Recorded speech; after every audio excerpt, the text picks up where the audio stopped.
শেখ হাসিনার ফেরার বার্তাতেই বাংলাদেশে আসল খেলা শুরু হয়ে গেছে।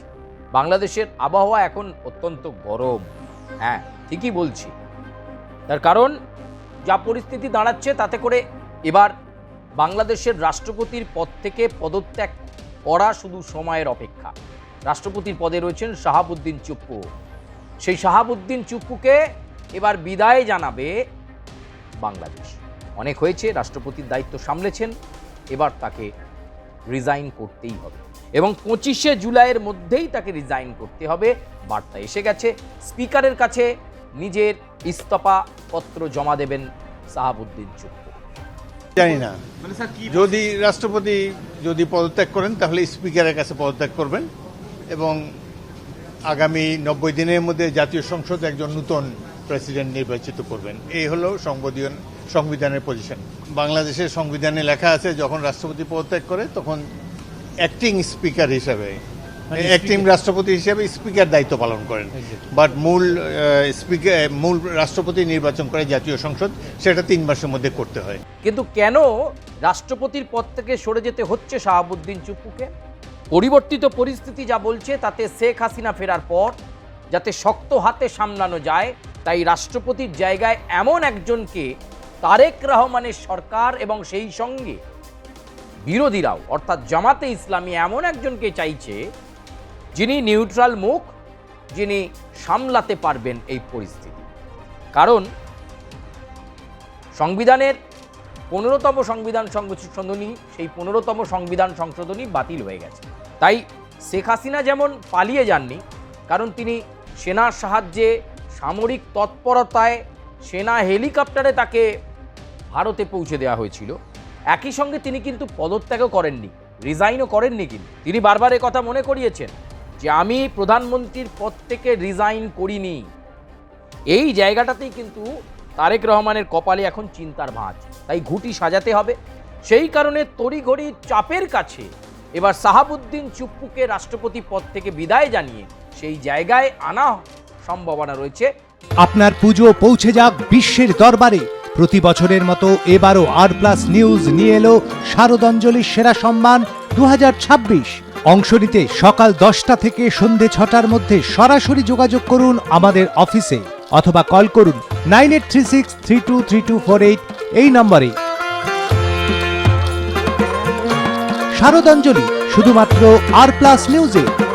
যদিও তালিকায় 4 থেকে 5 জনের নাম রয়েছে, সেই তালিকায় কিন্তু ডক্টর ইউনূস, তার নামও রয়েছে। অর্থাৎ বাংলাদেশের পরবর্তী রাষ্ট্রপতি ডক্টর ইউনূস যদি হন, তাহলে তিনি শেখ হাসিনাকে টাইট দিতে পারবেন। দেশে ফিরলেও খুব একটা কবজা করতে পারবেন না শেখ হাসিনা। এই প্রয়াস বা এই চেষ্টা এই মুহূর্তে চলছে।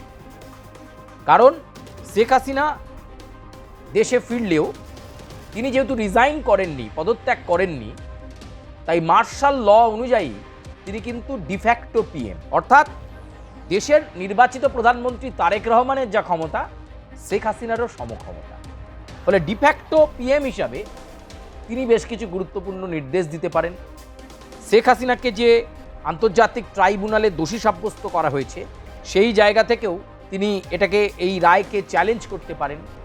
এছাড়াও তার ফেরার ফলে কি হবে, আওয়ামী লীগ কিন্তু অ্যাক্টিভ হয়ে যাবে। এখনও বাংলাদেশে নিষিদ্ধ আওয়ামী লীগ, সেই আওয়ামী লীগ অ্যাক্টিভ হয়ে গেলে রাজনৈতিক জমি পুনরুদ্ধারের জন্য মরিয়া হয়ে উঠবে আওয়ামী লীগ শেখ হাসিনার নেতৃত্বে। তাই এমন পরিস্থিতিতে এমন একজনকে দেশের রাষ্ট্রপতি করা হোক যে শক্ত হাতে গোটা ব্যাপারটা সামাল দিতে পারবে। তাই শাহাবুদ্দিন চুপ্পুর কপালে দুঃখ, কিছু করার নেই। শাহাবুদ্দিন চুপ্পুকে এবার বিদায় নিতেই হবে এবং সব কিছু ঠিকঠাক থাকলে 5ই আগস্ট আবার নতুন রাষ্ট্রপতি পাওয়া যাবে।